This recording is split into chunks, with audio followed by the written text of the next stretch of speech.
easier. I suppose. Yeah.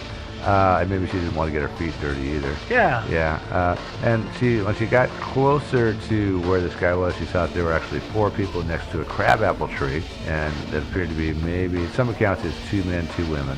Oh yeah, and she also identified one as having white hair. Which the Reverend did? No, but his wife actually That's had right. She had graying hair. Right. Sorry, I Although got it backwards there. I'm not sure exactly how moonlit the night was, how easy it would be to see if somebody had white hair. 9:30 on a September. It's still fairly light out at 9:30. Well, I'll just mention one thing briefly, and that is in the 1920s, any woman of any standing or affluence wouldn't really go outside without a hat on. So to there's an see issue. her hair would be weird, but She had longer wear than it up. shoulder length. Nope, you wear hair. it up. Oh, okay, never mind. I apologize. Yeah, although she might have decided to go casual because she was murdering people.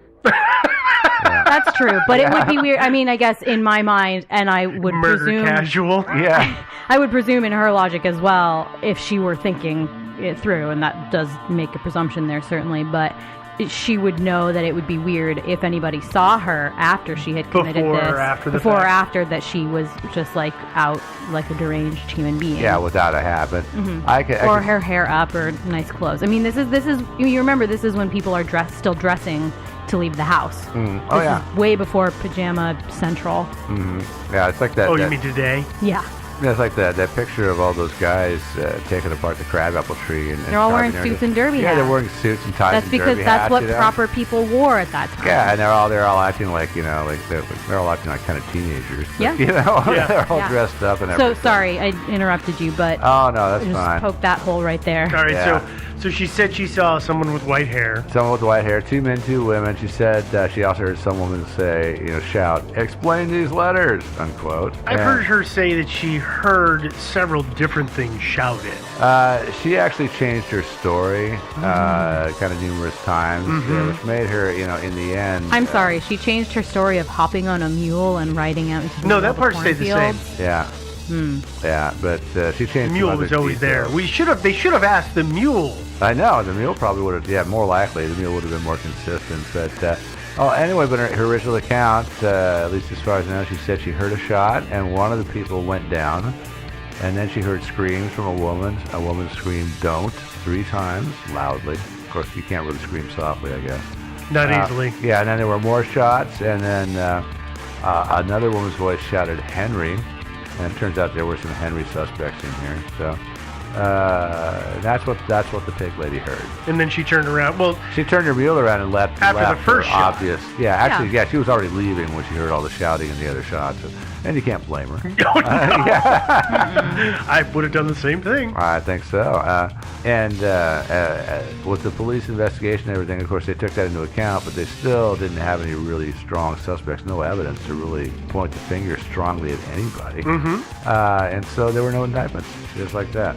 At that time. At that time. Yeah, that was 1922. 4 years went by, and then there was a little domestic dust-up. Turns out the Reverend Hall and his wife's maid, her name was Louise Geist, and she was married to a guy named Arthur Reel. And in 1926, Reel wanted to get a marriage annulment because they'd been married for, I don't know, 4 years or something like that, or maybe a little longer. And during the whole thing, as you know, all these kind of things, divorce, annulment, whatever, can get a little ugly. A little muddy. Yeah, it kind of happened. And he stated during this whole thing that his wife, Louise Geist, had said, and did I mention she was The maid. Yeah. Not yet. I didn't mention that? Oh. I don't yeah, think you my had. oversight. Okay, yeah, she was a maid at the Hall's house, or probably mansion, more likely.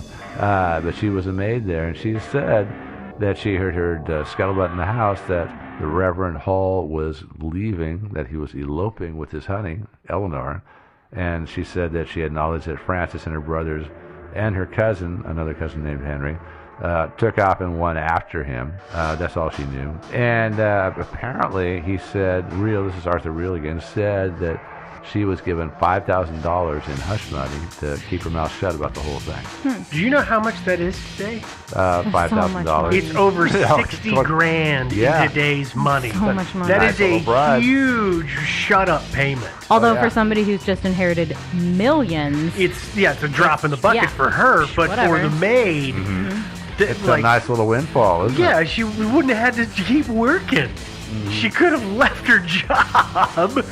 I'm sure that the guy who was trying to get the annulment probably brought that up as proof that she had money and didn't need him.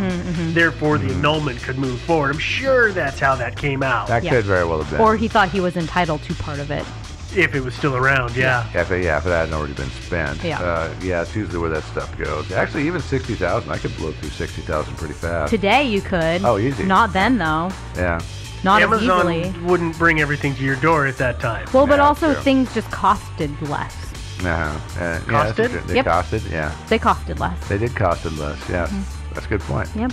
That's why I want to perfect my time machine so I can go back in time and get some Yeah, cool you bargains. gotta make those time machines only go forward. Oh, is that what it is? It's very important. Oh, really? Okay. You don't so want this to go is- back and be your own grandfather. Yeah, good point. 4 years after the fact. Oh, yeah, so that's 1926. And so the word got out. It was picked up by the New York Daily Mirror, and they ran a bunch of stories on this. And Sounds like sort a of- reputable source. Saying yeah. they ran a bunch of stories is a bit of an understatement, Joe. yeah, they kind of... They ran Yeah, they chewed... Yeah. tons of stories about this. They did.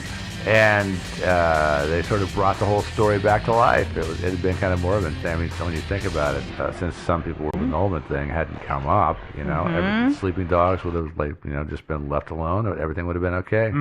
But there was such a stink made by the Daily Mirror that Harry Moore, who was governor of New Jersey at the time, decided to order another police investigation.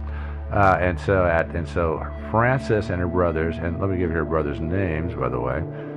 William Stevens, Henry Stevens, and William was the guy that was living at home in the house with her.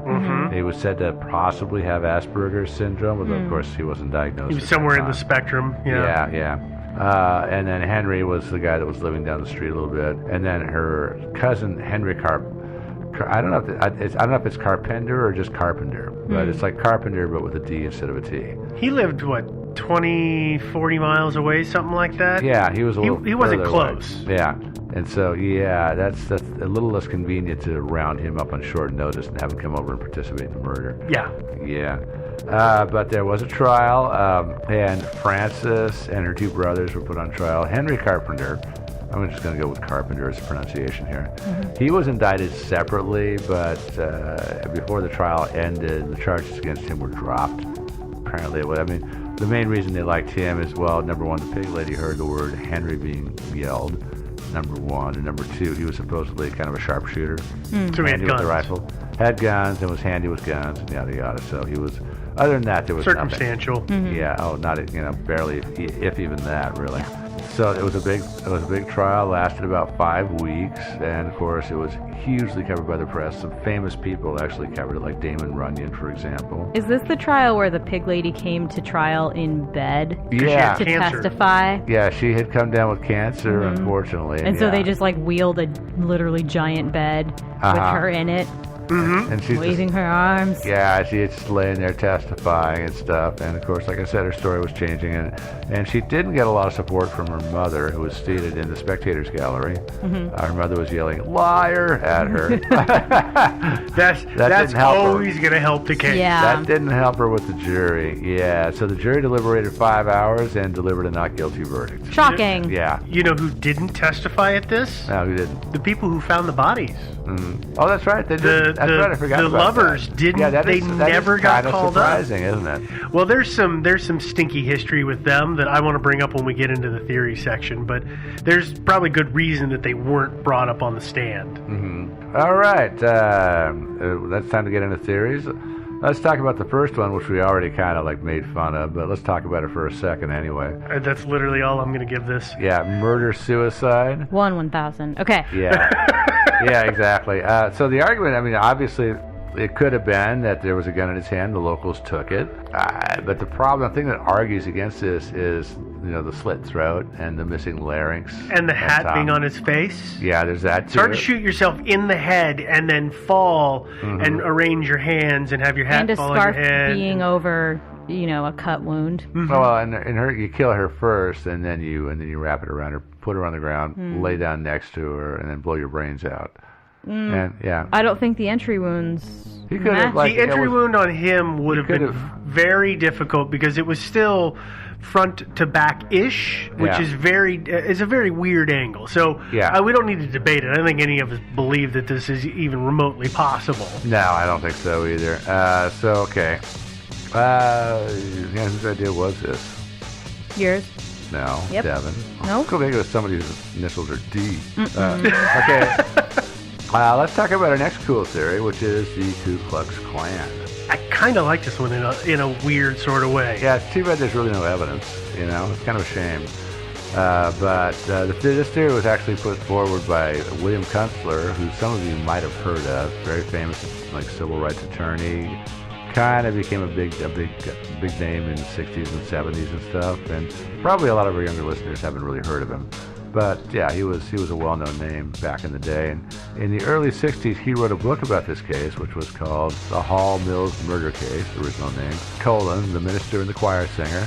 But I do have to say, as we said, in fairness to the KKK, Kunstler has actually been criticized quite a bit for this theory because he actually doesn't really present any evidence to speak of.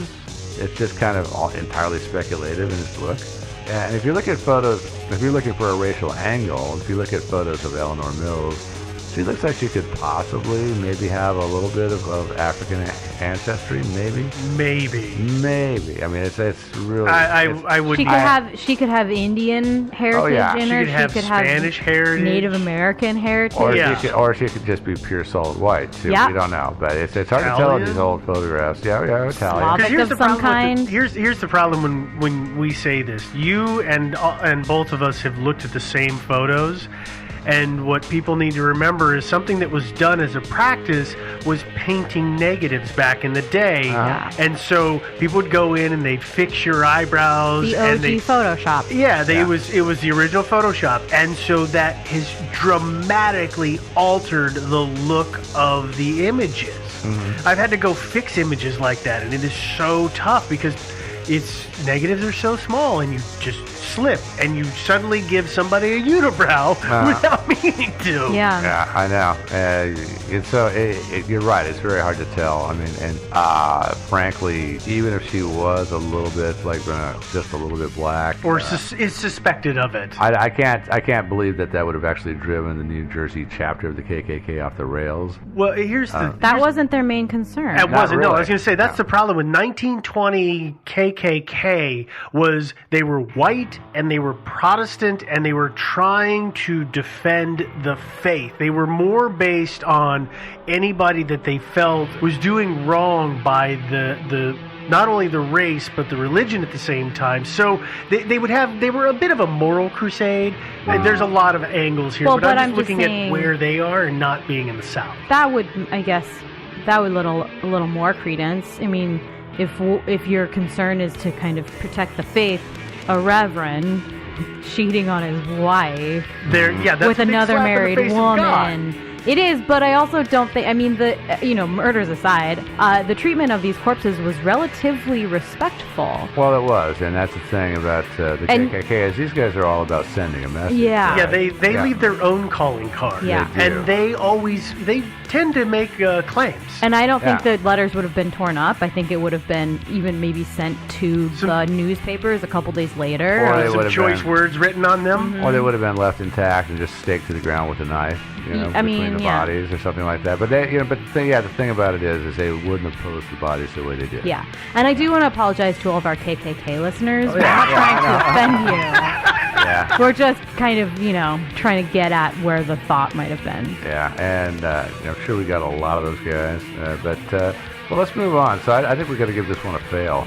Okay, our next theory, it was the Zodiac Killer. Great similarities between the two, right? I can't believe that you added this. It was just entirely random.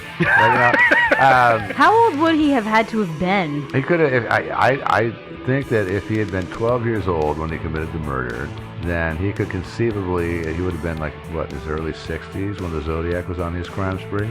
Right around He's that? old.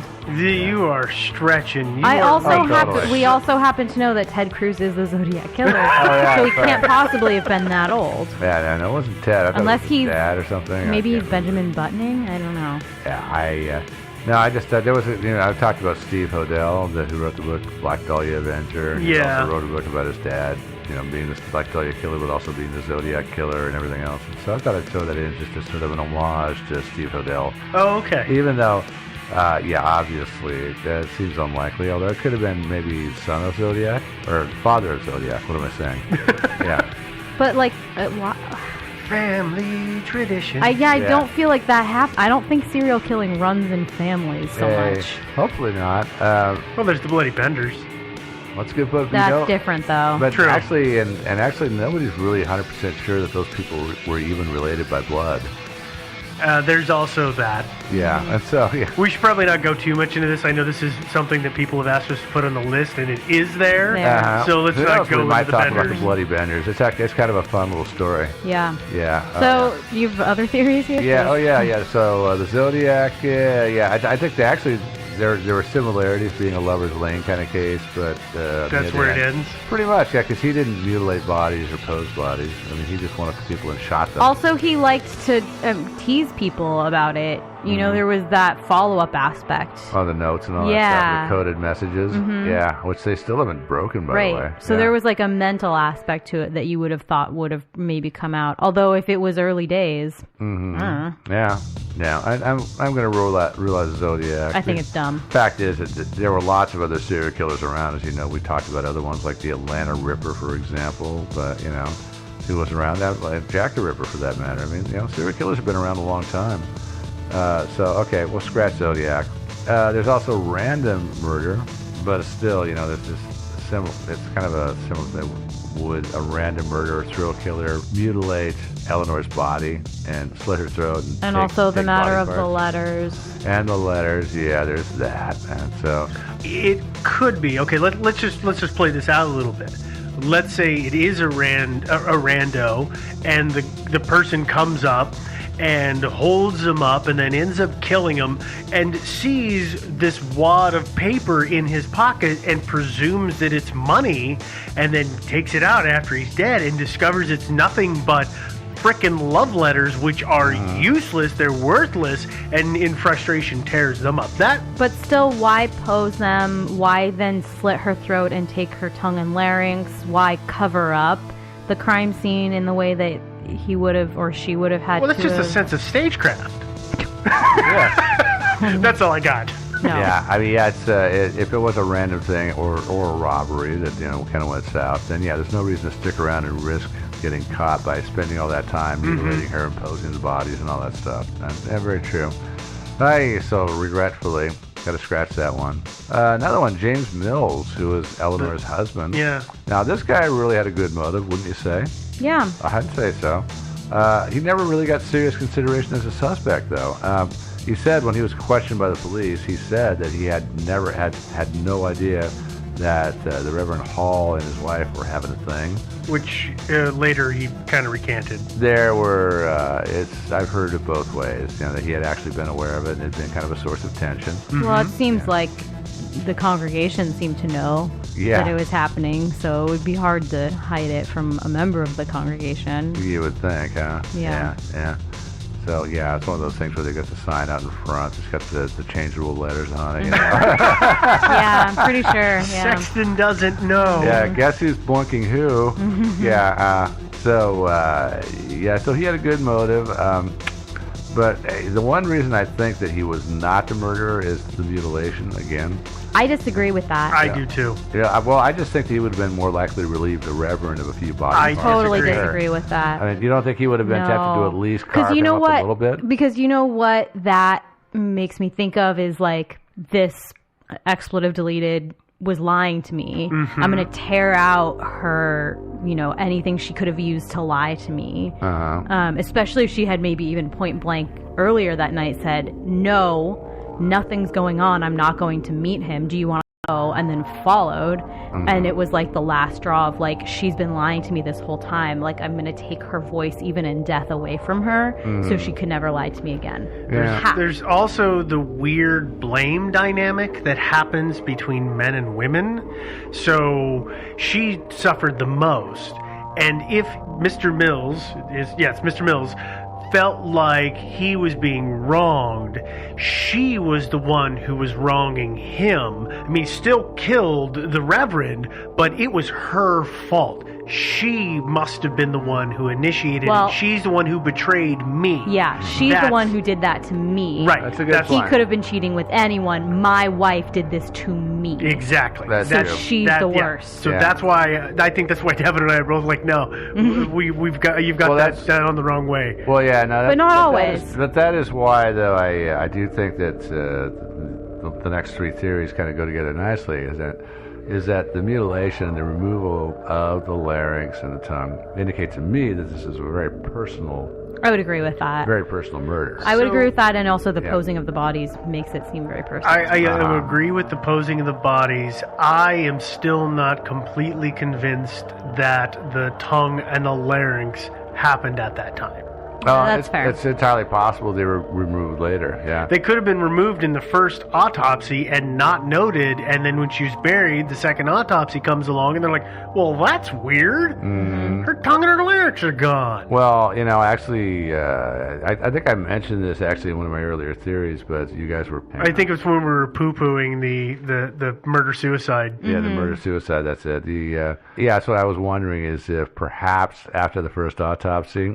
it wasn't even removed, but back in those days, the medical schools and researchers, etc., did a lot more sketchy stuff. Oh, yeah. When it came to getting corpses to, train on and practice on and do experiments on. Mm-hmm. And I could totally picture some researcher or medical student or medical school taking her larynx and her tongue and just saying, hey, she's a choir singer with a great voice. Let's kind of see what makes it tick and see if we can figure out what makes for a good singing voice. Yeah, I mean, it's entirely possible somebody... We've talked about Burke and Hare before. It's the same kind of thing. Yeah, and so it's entirely... But even so, obviously, I still think it was a very personal crime because somebody did slit her throat. Yes. And also, I do think the murderer took out her larynx because she was a singer in the choir.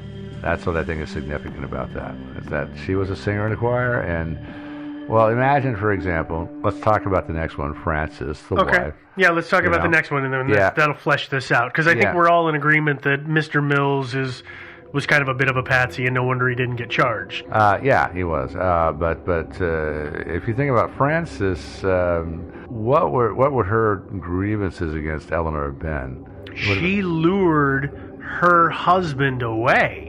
With number one, her beautiful face, which, by the way, got 3 bullet holes in it. Mm-hmm. Yeah, and her lovely voice, singing in the choir. I mean, that's how they kind of got drawn together, was she was singing in the choir.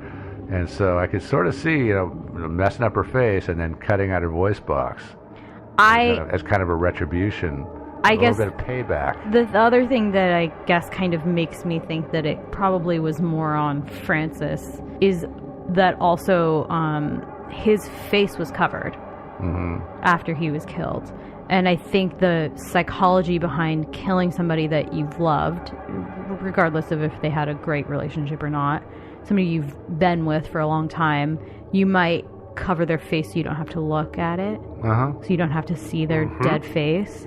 So that face was covered, and then the competitor was mutilated. And left uncovered. And kind of out to waste. Right. So I think... get nibbled on by the animals.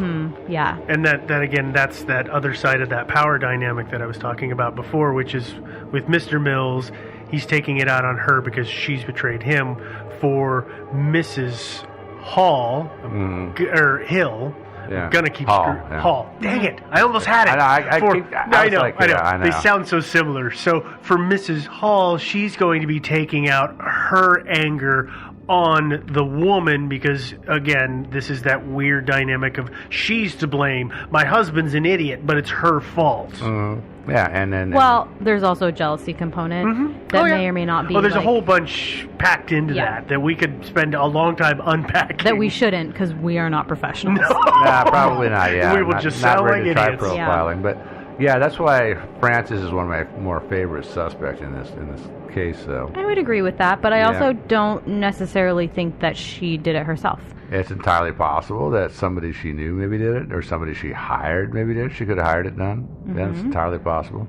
Another theory I've had, and this kind of fits with these, with the whole physical evidence, was that there was somebody else, a competitor of Eleanor in the church, who also had the hots for the Reverend, and who maybe perhaps wasn't quite as pretty and didn't have a good enough voice to get into the choir. I think you're adding too many. You're adding too many elements to that story, Joe. It could have been somebody who was a member of the congregation who simply did not think that what they were doing was the right thing. That's true too. I mean, boil it down to something much simpler, and it is you. I think I said something like this before, but you're in the face of God. You're doing this, and you're a reverend. This is not okay, and you need to be taught a lesson. Mm-hmm. Yeah, I could totally see that. Since we did mention that Eleanor was much better looking than Francis, I will just go ahead and say turnabout is fair play, and that, like, I've seen pictures of the Reverend. He's not a looker. Yeah, he's balding. He's balding and like ugly, chubby, and he's got like a double chin, yeah. and like just the fact that we have these theories where it's like maybe there were 5 women fighting over him. It's like what? I'm not saying that. I'm not saying that it's a man or a woman that's a part of the congregation. Yeah. I'm saying that this is a person who's trying to defend the faith. I just still, it's kind of like, well, Yeah, I don't know. Do you have any more theories?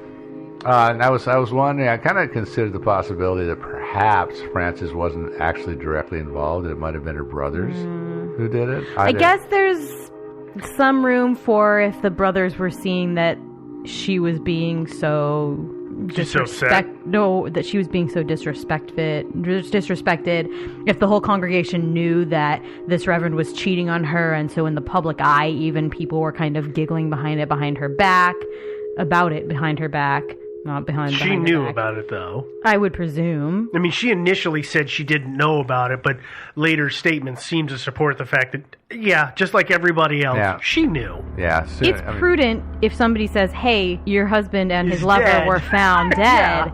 Did you know he had a lover?" I'm not going to disagree with that. I don't think anybody in their right mind would be like, "Absolutely, I knew." No, I would lie. I would say no. I had no idea. What? Are you joking? I'm really? horrified. I'm horrified he's dead, and also I'm horrified he had a lover. I know. He was having sex with a woman. I thought he was gay. Yeah. Yeah, that kind of thing. Yeah, I don't know. So, you have your book out, though. I do, but I was letting Joe finish his last. Oh, yeah. Yeah, no, the brothers, I mean, again, the same thing. I mean, the lack of evidence and everything else. I could totally see that they had a bit of a motive, avenging their sister. It might be that, again, back to my theory about, if they'd had talks with her and she was, going on and crying about how, oh my God, she's got these things, she's got this pretty face and this wonderful voice, and I don't have it, I never will, and so that I could totally see that. So the brother that lived with them, his fingerprint was found on the card. Yeah. On the calling card. Yeah. But again, no, that doesn't say anything because they lived in the same house. Exactly. And the calling card could have been in and out of the pocket dozens of times. Yeah. Oh yeah. It doesn't point to anything, but it is one thing that you will see and her brother's fingerprint was found. Not a whole lot to that. Yeah. Yeah. I mean, good luck getting a conviction, but yeah. Obviously, it didn't work. Yeah. No, they all went free. Yeah. And, the pig lady, I think, went on to her reward. I don't think she survived her bout with cancer, alas. No. Yeah. That did kind of do her in, unfortunately. Yeah. So there's one thing that I have, that you've left out that I kept wondering about, and that was Schneider and Bombers. The couple that found the body. We've talked about this before. People who lead you to the body. They had some weird stuff going on. because the night before the bodies were found, they were seen heading that direction, though they were having an argument. He said, so this is Raymond, said that he saw his girlfriend Pearl with several other men in that area, one of whom supposedly was her father. His name is Clifford Hayes. So there's this, they were in the area. Hayes, I believe it is the one who had a gun. So he actually had a gun. There's all these. She got locked up for a while for what it sounds like contempt of court. And then her father got locked up for a while under charges of incest. And the boyfriend got, if he didn't get locked up, he almost got locked up one time. So this is part of the reason that they were never actually brought to the stand at the trial. They were kind of questionable. They were very questionable witnesses. But at the same time, if they were in the area, it seems that they may have had the means to commit this murder, the set of murders. Now, what was their motive? I don't know, or maybe there wasn't. It might have been kind of one of those thrill kill situations, but they are totally a set of suspects, and because they were discounted and pushed out of the story pretty quickly, it's one of those ones that I can't help but always wonder about. I have a theory. Okay. Let's hear it. Do you know how old the father was? Well, she was 15, so he I'm would've gonna been, yeah, I'm 40. gonna guess the father was in his 30s to early 40s, 40s. ballparkish. Yeah, people had kids young those days, so it could have been like 35. So Yeah. I'm starting to suspect that maybe it's a case of mistaken identity. Could have been. That they were out and he was like, I see you with your dad all the time. And she's like, no, it's not my dad. And he's like, look, there's your dad there. And shoots him. And it turns out, actually, oops, it's the Reverend. And this whole time, Eleanor is like, oh my God, you killed him. What is going on? And then obviously they have to kill her.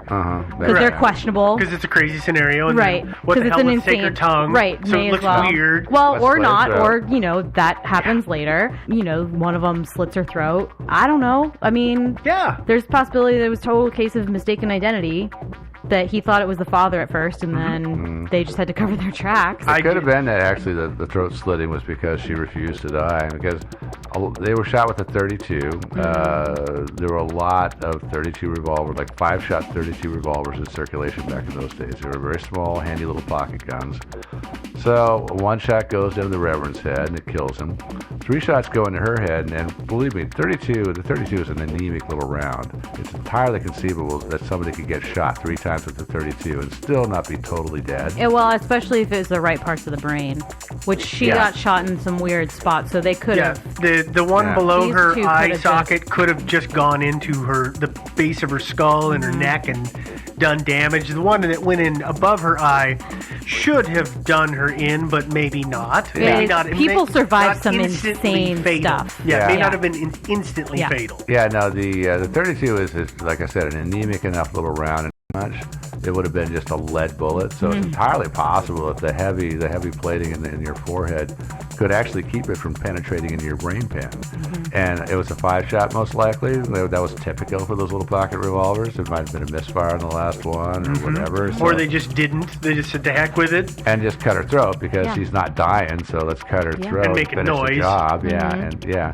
Maybe she was making noise, so they decided to, it's a crazy scenario. Why Yeah. not go with it? She was making noise, so they were like, "We'll take that." Yeah. Thank you, and then posed them, and then walked away, and then Yes. a couple days later. Yeah, I mean, there's a whole bunch of scenarios that could go on there, and Joe brings up really good points about the actual weapon that's used. Yeah. So it kind of maybe adds some, whether it's these 2 or 3 or any of the others, kind of explains like maybe why the throat was actually cut. Yeah. That's one possibility for it, Yeah.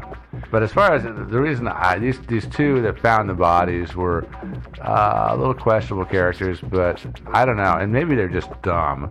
But for me, if I had committed a murder, I would stay the hell away from the murder scene. I wouldn't come wandering back and go, oh, look, some bodies. Let's go to the police. How many times have we seen that we're like, the smart killer would stay away, and instead it turns out it's a really dumb killer who's like, hey, look at this, I found a body. I know. Some of them just can't resist. Don't Although ask me why. Yeah. That, for me, I don't know, for whatever reason, always seems like something that people who are pathological about killing do, less than people who, like, accidentally might have killed. If it's okay, I think that we've beaten this one almost completely into the ground. Pretty But much. all I'm going to say is that if these 2 or 3 folks were to do a very impulsive set of murders, then it would not be beyond them to have to be impulsive enough to say, "Let's find him too." Yeah, that's true. No, I know.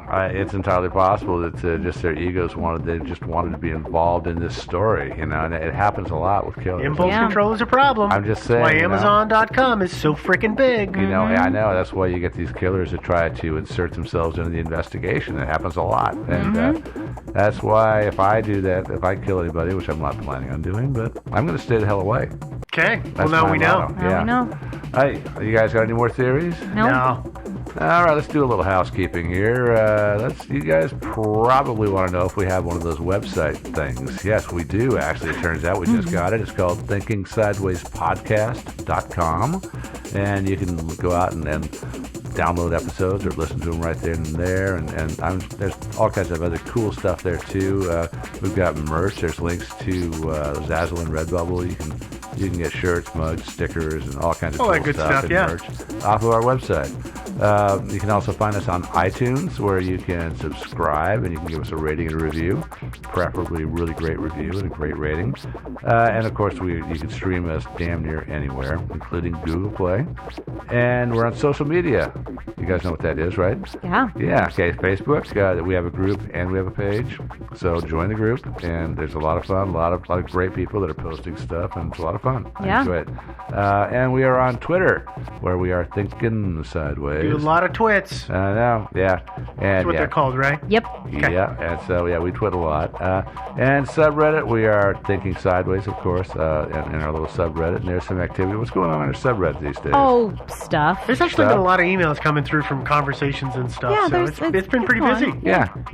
And then last of all, if you'd like to contact us for any reason, you want to suggest a cool story, a great mystery, or you want to complain, or you want to tell us, especially me, how awesome we are. Yeah, we like that. So send us an email at thinkingsidewayspodcast@gmail.com. And all right, so much for all that stuff. Any final thoughts before we stick a fork in it?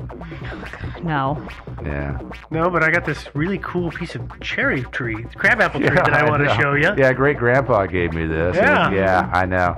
I got a piece of wood from my great grandpa too. I know. It's a treasured heirloom. All right, so ciao everybody. We will see you next week. Bye-bye. Bye, guys. Toodaloo.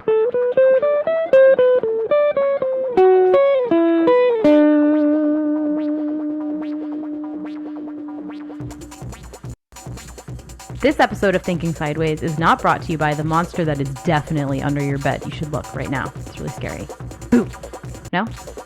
Instead, it's brought to you by the thing that might keep you safe from the monster under your bed. That's right, pets! Or pets that are waiting to be pets. Or animals that are waiting to be pets. Either way, go donate to your local charity because pets are the best thing ever. And everybody needs a forever home. And, they help protect you from the monster under your bed.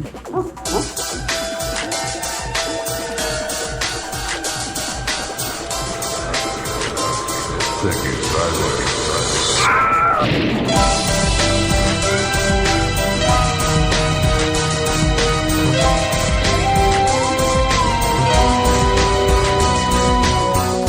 Well, hey there, and welcome to a special episode of Thinking Sideways, The podcast! the podcast, because it's the final week of our Halloween series, and this is that's our right.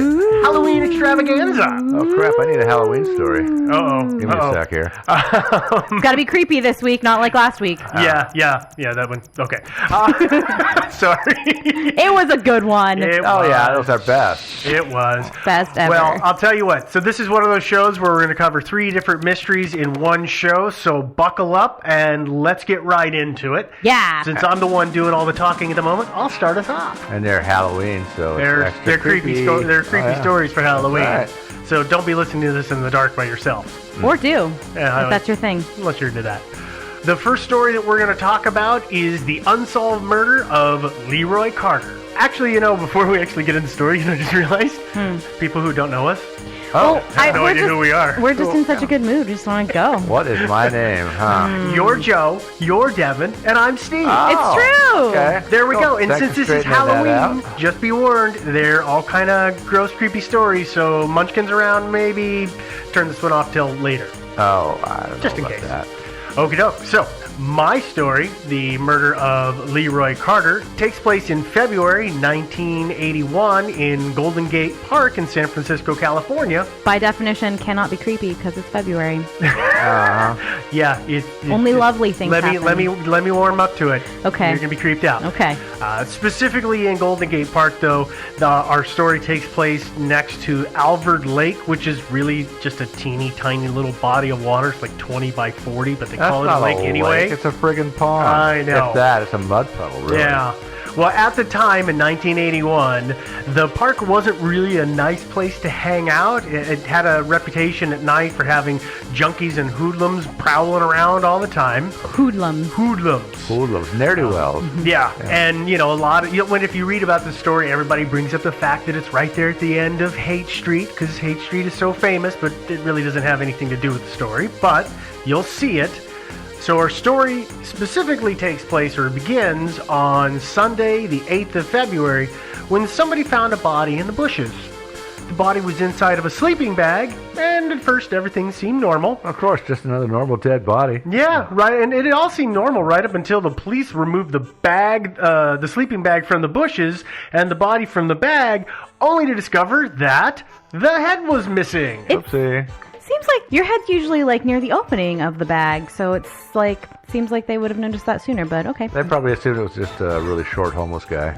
Yeah, I don't know, but so the head is missing, and every article I've read said that in place of a head, in the neck, which by the way, the neck had been cleanly cut with a sharp object. Probably did it in one stroke, but the investigators found in the neck, shoved in there, were 2 corn cobs and a chicken wing. Which is really Yes. weird. That's what I use to Yes. replace heads normally. Yep. Yeah, a little placeholder. Yeah. Yeah. So reportedly, also about a dozen yards away, sometimes you'll see this 50, sometimes a dozen, there was the mutilated bodies of a couple of chickens were also found. So that unsolved crime has also not been solved. Who murdered these poor chickens? Chicken side. Yeah. Yeah, people Double don't seem to chicken care side. that much about chicken. No. side. Not really. It's foul. Oddly. This is Halloween. Stop making puns. Yeah, not time for puns, all right, dude? So let's get into the story, though. We'll get serious here. So the fingerprints, they fingerprinted the body, and they would learn that it was 29-year-old African-American Vietnam veteran by the name of Leroy Carter. Leroy had a small history of arrests, but nothing major, so it didn't explain why he was headless in the park. Like, he didn't get whacked by doing some crazy job or Sure. making the wrong people mad. And Well- Leroy was homeless at the time, He correct? was It homeless. so That he is was, absolutely yeah. correct. So he was sleeping in the park. Nothing unusual about that for him, I guess. It's true. But not to say that he deserved it. No, of course If not. somebody, I don't want anybody. I just want there to Yep. be no question no. about that Yep. in Oh, no, anybody's of course brain. not, That's not but, what we say. yeah. So this is 1981 in San Francisco, and this is a case that immediately has the stink of voodoo on it. And the cops that are investigating the crime really don't want to do anything about it and don't really know what to do about it. So they turn the case over to Inspector Sandy Gallant. Now, she had made a bit of a name for herself in dealing with odd cases. She had handled the investigation of the San Francisco area members of the People's Temple. Oh, yeah, I remember And if those you guys. remember the People's Temple, this was a couple of years after it, but they're the ones who all moved to Guyana and then took a couple of shots at then Congressman Leo Ryan, and then more than a couple. and then famously drank the Flavor Aid and committed mass suicide. Yes. So she was involved in investigating those people and some of the locals, members of the church that were still in the area. Yeah, we discussed them in one of our previous episodes. We did. Yeah. We did. Now, as you can imagine, Gallant and all the other cops really don't know what the heck they're dealing with. Like I said, they figured it had to be something occult and voodoo-ish, but they didn't know what's going on. Yeah, I mean, chop a guy's head off and put a couple of corn cobs in there. And a chicken wing. Yeah, that's weird. And they Let didn't a just chicken set bang. it there. I mean, they stuffed it down like esophagus or something, didn't they? I I heard they were inserted into the neck. I believe that would be the only place that you could probably readily put them. Yeah. So I figured that went without Yeah, saying. I mean, I haven't beheaded very many people, but Yeah. you know, That's about I think it. that's the only big real hole there. Yeah. Now, Gallant, she needs help, and she reaches out to a guy named Charles Wetley. He is the Dade County, Florida coroner. That's like South Florida. Yeah, it's like Miami, right? It is. Yeah. Yeah. Right in that area. Miami-Dade. And she did this for I don't know what path led her to talk to Wetley, but apparently he had dealt with similar or stuff like this, because she had been led to believe that this might have been something to do with the religion of Santeria, Which is Caribbean. And, which it's a Caribbean. Well, it initially it's actually from It's actually Central African, Africa, yeah. and then the slaves came to the Caribbean, and then it morphed. The history of that religion is pretty interesting if you read about it. The way that they hid it within Catholicism so that they wouldn't get in trouble with their slave owners. Yeah. So this leads her down that path to say, okay, who knows about Santeria? Okay, Wetley. Well, she gets a hold of him, and he tells her that, it probably is actually directly linked to an offshoot of that religion, which is Palo Mayombe. I really hope I pronounced that right. That's how I do it. that looks about right. And it's a darker